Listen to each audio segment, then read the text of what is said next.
You've seen plants during the day, standing still, soaking up sunlight, quietly photosynthesizing.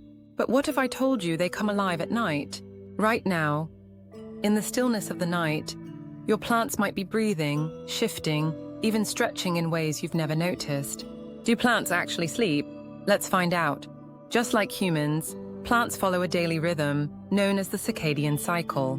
During the day, they spread their leaves wide, reaching for light.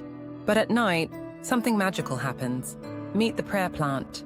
Every evening, its leaves fold up, almost like it's praying. But why? This movement is called nyctinasty, a fancy way of saying plants go to sleep at night. But here's where it gets weird. Not all plants sleep the same way. Some plants, like the lotus flower, close up tightly at night to protect their pollen.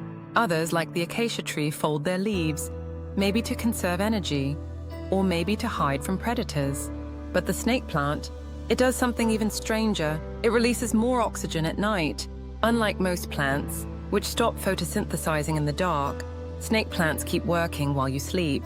Okay, so plants move, breathe, and react to light. But do they dream? Scientists are still figuring that one out. We do know that plants send tiny electrical impulses through their cells, almost like brain signals in humans. Some even respond to touch, like the mimosa pudica, which curls up when disturbed. But what if this is more than just reflex? What if plants are actually processing their environment, even when we're not watching? Sleep, as we know it, is a human thing. But plants definitely rest, react, and even prepare for the next day while we're asleep.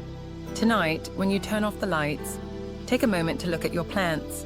They might be moving, breathing, and living a secret life that we're only beginning to understand.